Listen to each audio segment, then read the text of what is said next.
Karibuni sana wapendwa, ni siku nyingine tena tunakutana kwa ajili ya kuendelea na mafungo yetu maalum kabisa ya siku 12 za kumshukuru Mungu kwa kutusaidia kumaliza salama mwaka 2025 na kupanda mbegu kwa kuombea mwaka 2026.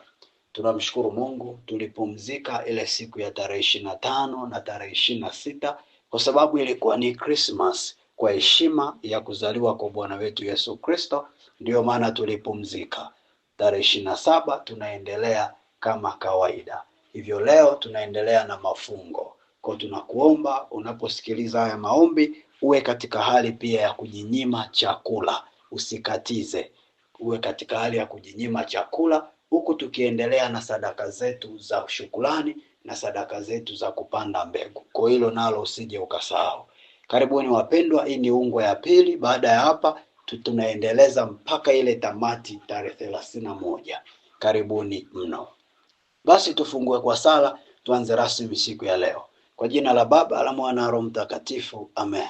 Baba Mungu, tunakushukuru, tunasema asante kwa ajili ya muda ambao Bwana unatupa kibali watoto wako kukutana maeneo mbalimbali. Asante Yesu kwa upendo wako na wema wako, maana Mungu paka tuko hapa ni kwa sababu ya hekima yako, ni kwa sababu ya nguvu zako na mamlaka yako. Tunaomba Roho Mtakatifu tusimamie hata tunapoenda Mungu Baba kuweza kuendelea na haya maombi. Tunaomba Roho wa Mungu tuwezeshe katika upendo wako, ili neema zako zimiminike na upendo wako tufunike, katika jina la Yesu Kristo, na kila mwenye pumzi aseme amen. Karibuni sana wapendwa, naitwa Mwalimu Petro kutoka jimbo la Arusha. Karibuni sana. Katika mafungo yetu haya, kila siku moja inawakilisha mwezi mmoja katika mwaka. Leo ni siku ya 8, hivyo leo tunaenda kushughulikia malango yale ya mwezi wa 8 ya mwaka 2025 kwa kwenda kumshukuru Mungu. Jioni tutashughulika na malango ya mwezi wa 8 ya mwaka 2026. Kwa sababu ni asubuhi, tuko kwenye shukrani, tunasimama na lango la mwaka huu la mwezi wa 8. Karibuni sana. Somo letu linaitwa shukuru kwa ajili ya mbegu iliyopandwa malangoni bila kujali matokeo yake. Somo letu linaitwa shukuru kwa ajili ya mbegu iliyopandwa malangoni bila kujali matokeo yake. Shukuru kwa ajili ya mbegu iliyopandwa malangoni bila kujali matokeo yake. Andiko letu la msingi linalobeba haya mafungo ni kile kitabu cha Injili ya Marko sura ya 4 ule mstari wa 3 hadi wa 8. Injili ya Marko sura ya 4 mstari wa 3 hadi wa 8. Injili ya Marko sura ya 4 mstari wa 3 hadi wa 8 inasema namna hii. Sikilizeni. Tazama, mpanzi alitoka kwenda kupanda. Ikawa alipokuwa akipanda, mbegu nyingine ilianguka kando ya njia, wakaja ndege wakaila. Nyingine ikaanguka penye mwamba pasipokuwa na udongo mwingi, mara ikaota kwa kuwa na udongo haba, hata jua lilipozuka iliungua, na kwa kuwa haina mizizi ikanyauka. Nyingine ikaanguka penye miiba, ile miiba ikamea ikaisonga isizae matunda. Nyingine zikaanguka penye udongo ulio mzuri, zikazaa matunda, zikamea na kukua na kuzaa, 130, 160 na 100 na 100. Haleluya, wana wa Mungu wale hai. Katika hili neno tumekuwa tukiangalia namna ambavyo kuna aina 4 za mbegu, ambapo mbegu ya kwanza ni ile ambayo mpanzi ni mimi na wewe aliipanda kando ya njia, akaja ndege akaila. Mbegu ya pili ni ile ambayo aliipanda juu ya mwamba, haikuota kwa sababu jua liliunguza ikaungua. Mbegu ya tatu ni ile ambayo mpanzi aliipanda kwenye miiba, na yenyewe pia haikuota kwa sababu miiba iliisonga. Mbegu ya 4 ni ile ambayo aliipanda kwenye udongo mzuri. Biblia inasema hii iliota ikazaa 100, 130, 160 na 100.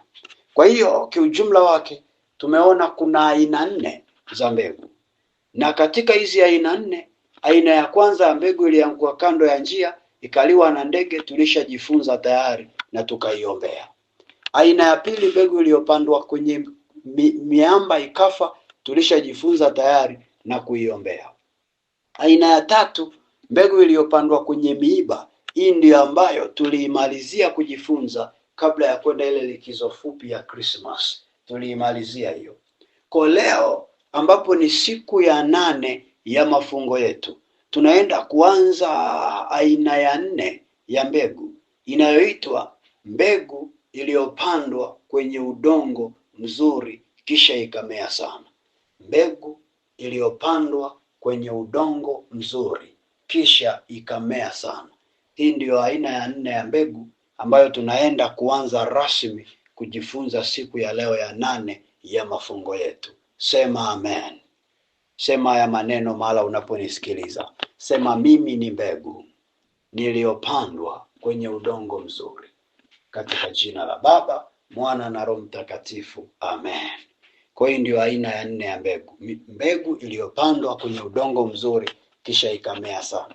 Hii mbegu tunaiona kwenye kile kitabu cha Marko sura ya 4 ule mstari wa 8 peke yake. Kile kitabu cha Marko sura ya 4 tutasoma ule mstari wa 8 peke yake. Inasema namna hii: nyingine zikaanguka penye udongo ulio mzuri, zikazaa matunda, zikamea na kukua na kuzaa, 130, 160 na 100. Kabla sijaanza kutafsiri kiundani, tukumbushane maana ya neno mbegu.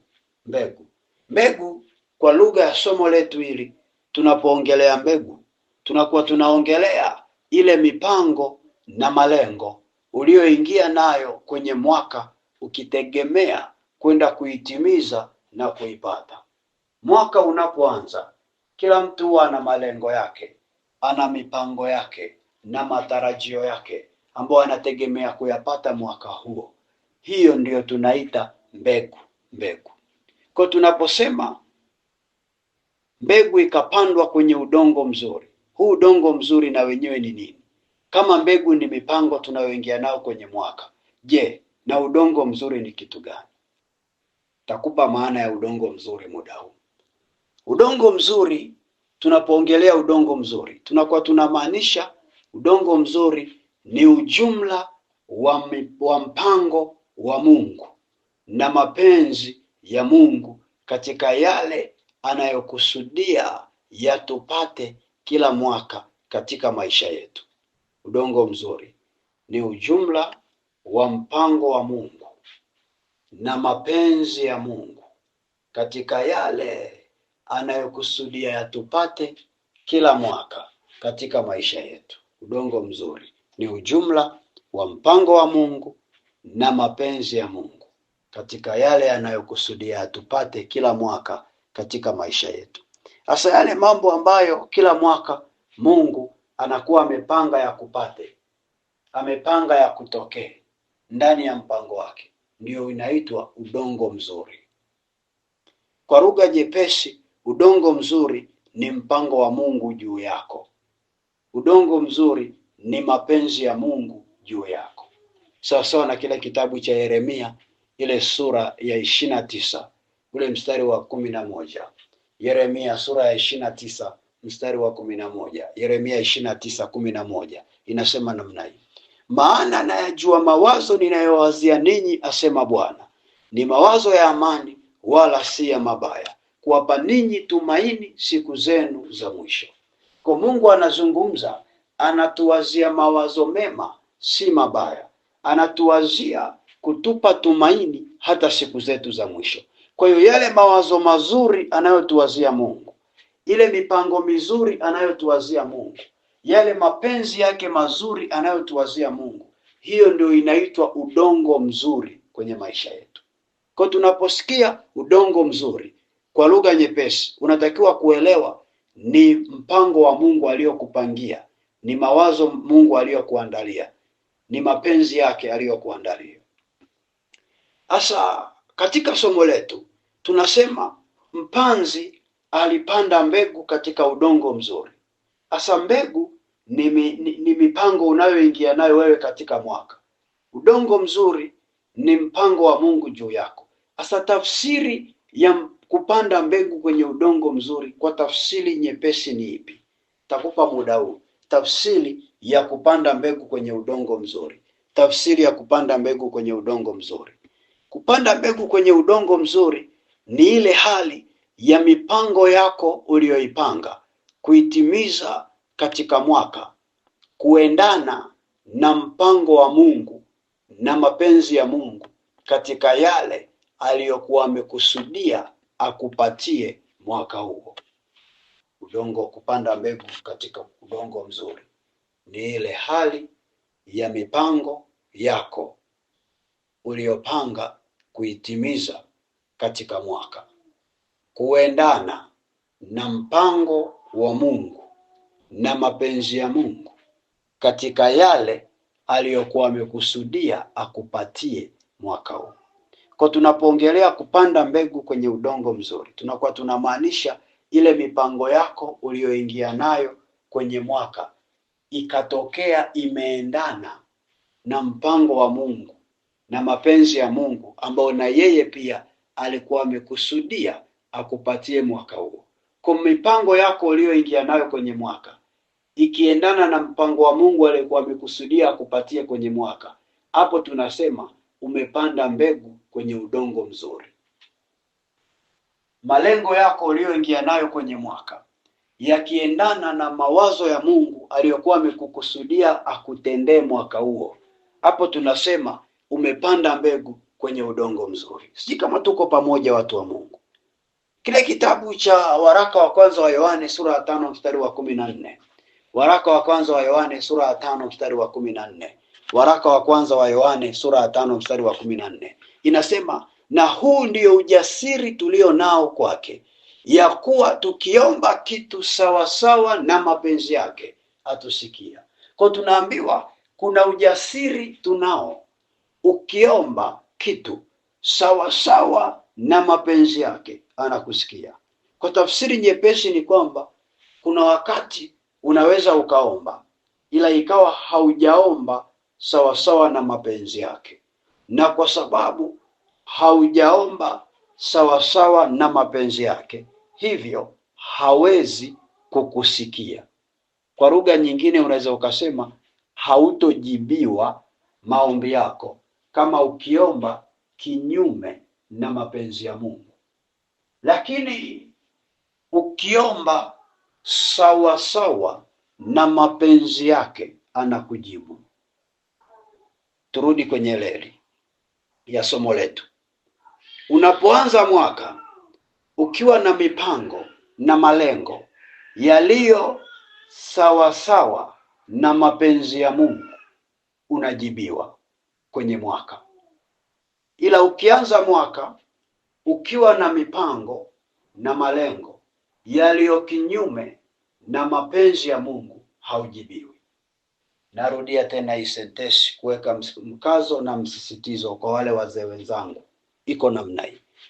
Ukianza mwaka una malengo yako na mipango yako ambao unategemea kuitimiza mwaka huo. Kama hayo mategemeo yako, malengo yako, mikakati yako ambayo unategemea kuitimiza mwaka huo ikiwa haiendani na mapenzi ya Mungu, haitatokea. Hata ukatoa sadaka kubwa kiasi gani, haitatokea. Lakini kama ukiuanza mwaka ukiwa na malengo na mipango na matamanio ambayo unategemea kuyapata mwaka huo yakiwa yanaendana na mapenzi ya Mungu, utajibiwa. Na ndio maana anasema tukiomba kitu sawa sawa na mapenzi yake tunajibiwa. Mbegu ni maombi yetu kwa Bwana, na ndio maana lazima iendane na mapenzi ya Mungu ili ujibiwe. Wacha nikupe mfano. Kuna watu wako wananisikiliza muda huu. Walipokuwa wanauanza mwaka 2025, wengine walikuwa wanatamani mwaka huu waoe. Na Mungu naye kwenye mpango wake alikuwa amekupangia kwamba mwaka huu uoe. Kwa sababu uliingia kwenye mwaka ukiwa na lengo la kuoa, na Mungu naye lengo lake alikuwa amekuandalia mwaka huu uoe, ndio maana umeoa na ndio maana pia umeolewa, kwa sababu wazo lako limeendana na kile Mungu alichokuwa amepanga akupe mwaka huu. Kuna watu ambao miaka mingine mliteseka na masuala ya kutafuta mitaji ya biashara, lakini ghafla mwaka huu umeanza kufanya biashara na zimeanza kuonyesha matokeo. Si kwamba miaka mingine zilikuwa ufanyi, ulikuwa unafanya, ila mwaka huu vijana tunasema umejipata. Mwaka huu umejipata ghafla, umejikuta mambo yanakuendea vizuri, na imekuwa hivyo kwa sababu Mungu naye alikuwa amekupangia mwaka huu kwamba lazima utajipata. Kwa umejikuta kile ulichoingia nacho wewe ukikitamani kwenye mwaka kinaendana na kile Mungu alichokuwa amepanga akupe kwenye mwaka. Na hiyo ndio tunasema ulipanda mbegu kwenye udongo mzuri. Hiyo tunasema ulipanda mbegu kwenye udongo mzuri. Yaani uliweka mpango, uliweka lengo lililoendana na Mungu alipokuwa naye amekuwekea ndani ya mwaka huu. Oh, haleluya, wana wa Mungu ali hai. Katika mwaka kuna yale ambayo kila mtu ameyapata mazuri. Haiwezekani kwenye mwaka mzima ukawa umepatwa na mabaya matupu. Haiwezekani. Lazima kuna mazuri ambayo umeyavuna. Kawaida ya moyo wa mwanadamu huwa una tabia ya kukumbukaga maumivu tu. Na ndio maana ni rahisi sana tunapokuwa mwisho wa mwaka kila mtu kufikiri kwamba huo mwaka ulikuwa mbaya kwake, na kusahau kwamba licha ya maumivu mengi aliyokutana nayo kwenye mwaka, ila yako mema pia alikutana nayo. Kwa nini wengi tunasahau mema? Kwa sababu moyo wa mwanadamu una tabia ya kuhifadhi maumivu kuliko kuhifadhi mazuri. Ukimtendea mtu wema ni rahisi kuusahau, lakini ukimfanyia mtu ubaya ni rahisi kuukumbuka. Angalia, unamfanyia mtu jambo zuri kila siku, zuri kila siku, ila unakuja kumfanyia bahati mbaya, tena sio makusudi, bahati mbaya unakuja kumuumiza mara moja. Linafuta yale mazuri yote, anaishi akishikilia lile baya moja ulilomuumiza nalo, kana kwamba hakuna jema ulilowahi kumfanyia.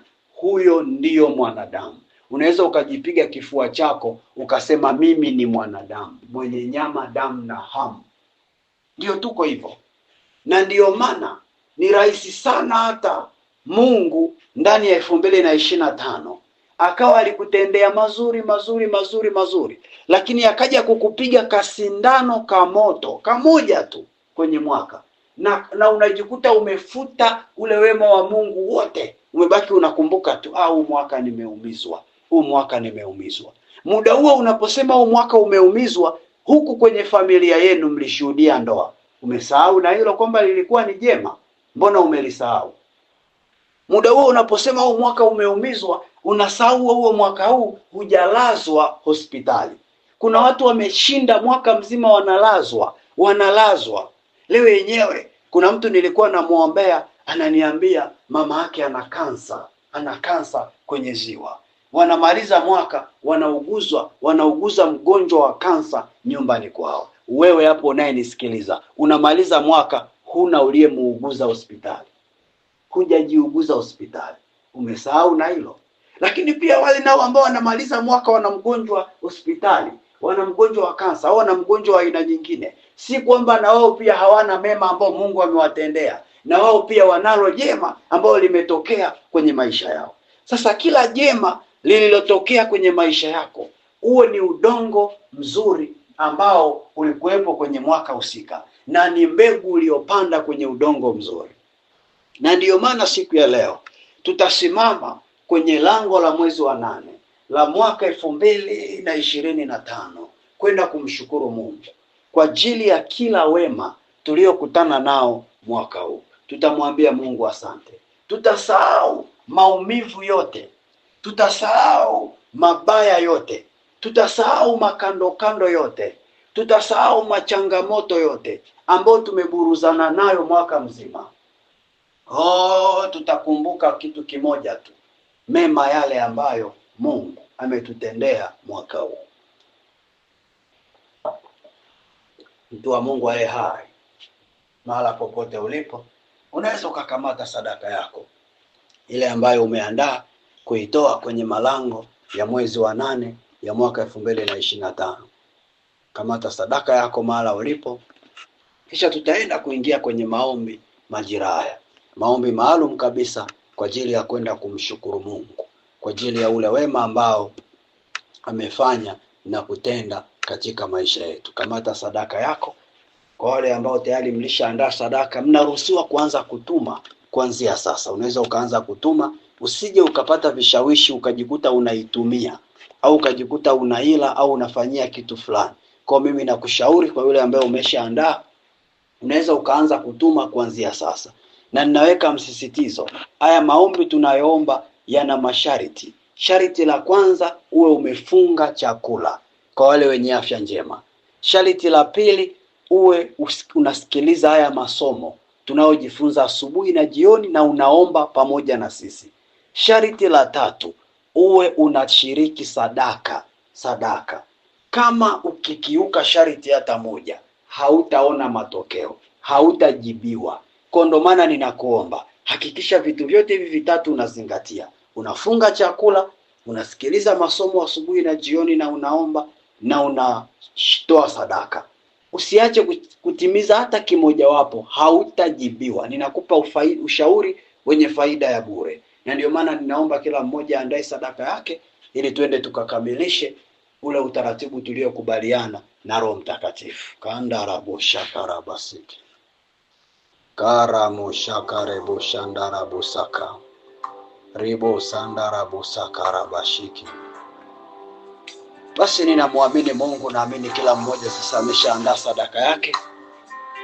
Kama wewe kamata moyoni mwako, kamata moyoni mwako. Yule ambaye unasema nitatoa kitu fulani, wewe tunaamini umekamata moyoni mwako. Yule ambaye tayari unayo mkononi, kamata mkononi. Iko kwenye simu, kamata kwenye simu kwa imani. Kwa sababu kumbuka, ni maombi maalum ya kupanda mbegu. Tutaenda kumshukuru Mungu kwa ajili ya yale mema yote ambayo ametutendea mwaka huu. Na tutaongozwa na ile Zaburi ya 52 mstari wa 9. Zaburi ya 52 mstari wa 9 inasema, nitakushukuru milele kwa maana umetenda, nitalingojea jina lako kwa kuwa ni jema mbele ya wacha Mungu wako. Zaburi ya 52 mstari wa 9. Nitakushukuru milele maana umetenda, nitalingojea jina lako kwa kuwa ni jema mbele ya wacha Mungu wako. Unaweza ukaweka mkono wako wa kulia kifuani kwako. Weka mkono wako wa kulia kifuani kwako. Sema haya maneno pamoja na mimi. Sema, Mungu Baba. Sema tena, Mungu Baba, hakika nitakushukuru milele kwa maana umetenda, nitalingoja jina lako kwa kuwa ni jema mbele ya wacha Mungu wako.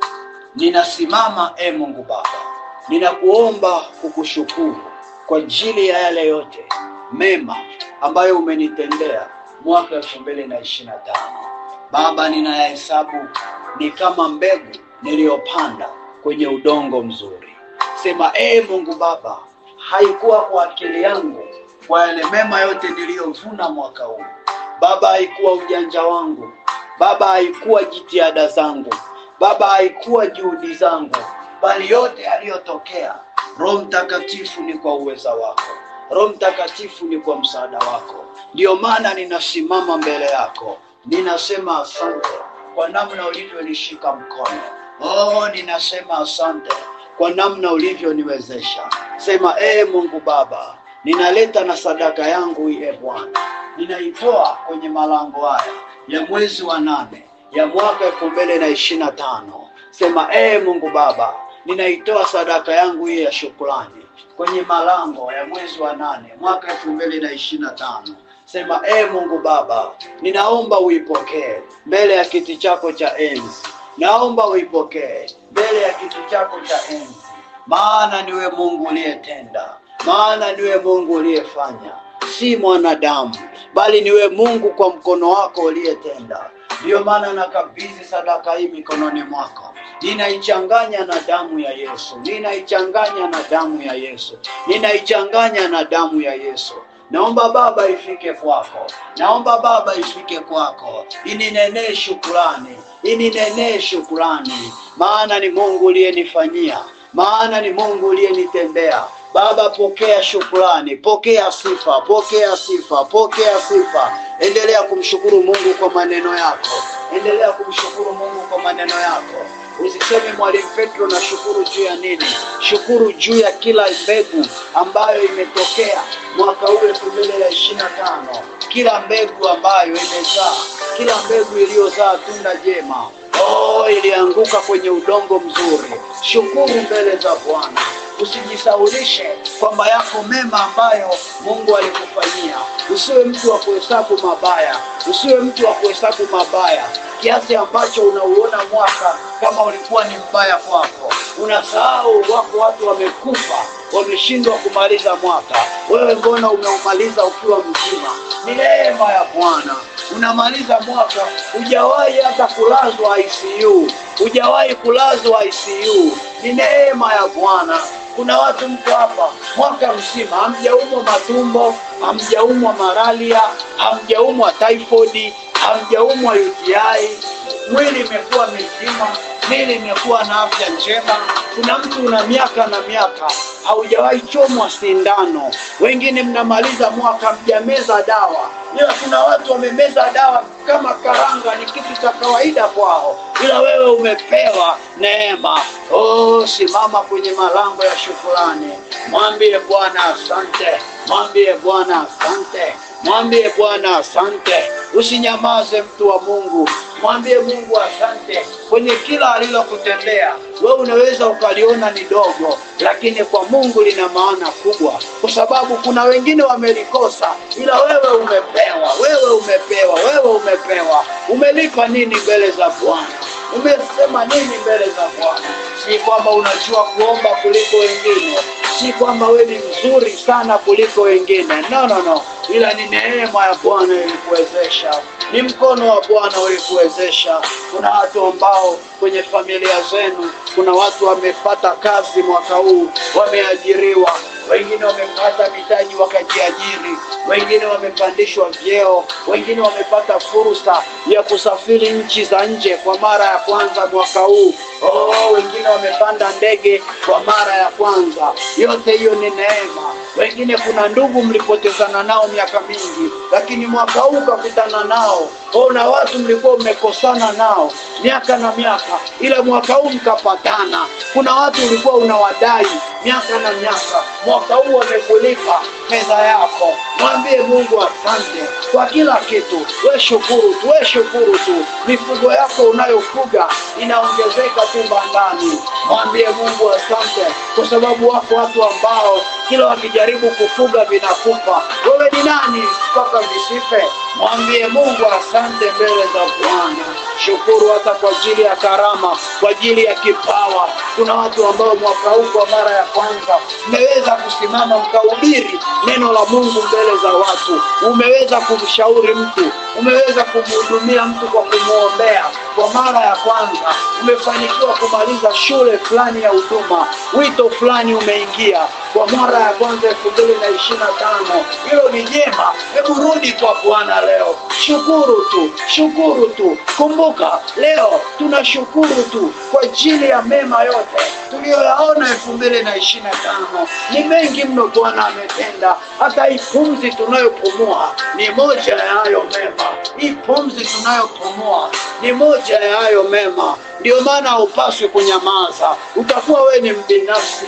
Haupaswi kukaa kimya. Haupaswi kukaa kimya. Mimina moyo wako. Mimina moyo wako. Mimina moyo wako. Mimina kwa Bwana. Unasikia kumsifu, maana kuna watu mmevushwa bahari ya Shamu mwaka huu.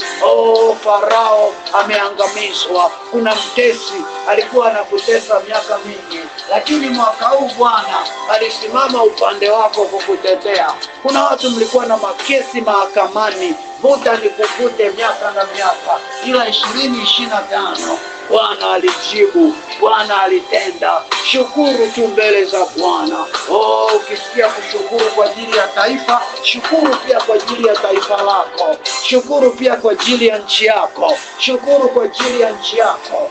Kama uko Tanzania, shukuru kwa ajili ya taifa la Tanzania kwa yale yote ambayo Mungu ametenda 2025. Ile kuona maandamano, damu ikamwagika, haina maana ya kwamba hayako mazuri yaliyotokea. Yapo na yenyewe pia. Shukuru kwa Bwana.